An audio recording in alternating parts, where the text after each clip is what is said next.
एक दिन गौतम बुद्ध अपने शिष्यों के साथ एकदम शांत बैठे हुए थे। उन्हें इस प्रकार बैठे हुए देख शिष्य चिंतित हुए कि कहीं वह अस्वस्थ तो नहीं है। एक शिष्य ने उनसे पूछा कि आज वह मौन क्यों बैठे हैं? क्या शिष्यों से कोई गलती हो गई है? इसी बीच एक अन्य शिष्य ने पूछा कि क्या वह अस्वस्थ हैं? पर बुद्ध मौन रहे। तभी कुछ दूर खड़ा व्यक्ति जोर से चिल्लाया, आज मुझे सभा में बैठने की अनुमति क्यों नहीं दी गई है? बुद्ध आंखें बंद करके ध्यान मग्न हो गए।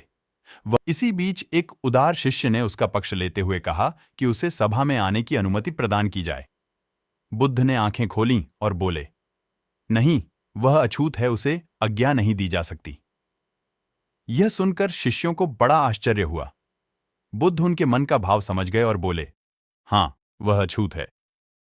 इस पर कई शिष्य बोले, हमारे आश्रम में जात पात का कोई भेद ही नहीं, अछूत कैसे हो गया? तब बुद्ध ने समझाया, आज वह क्रोधित होकर आया है। क्रोध से जीवन की एकाग्रता भंग होती है। क्रोधी व्यक्ति प्राय मानसिक हिंसा कर बैठता है, इसलिए जब तक वह क्रोध में रहता है तब तक अछूत होता है। इसलिए उसे कुछ समय एकांत में खड़े रहना चाहिए। क्रोधित शिष्य भी बुद्ध की बातें सुन रहा था। पश्चाताप की अग्नि में तप कर वह अछूत कैसे हो गया?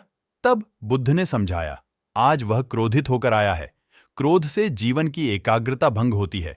क्रोधी व्यक्ति प्राय मानसिक हिंसा कर बैठता है, इसलिए जब तक वह क्रोध में रहता है तब तक अछूत होता है। इसलिए उसे कुछ समय एकांत में खड़े रहना चाहिए। क्रोधित शिष्य भी बुद्ध की बातें सुन रहा था। पश्चाताप की अग्नि में तप कर वह समझ चुका था कि अहिंसा ही मनुष्य का महान कर्तव्य व परम धर्म है। वह बुद्ध के चरणों में गिर पड़ा और कभी क्रोध न करने का प्रण लिया।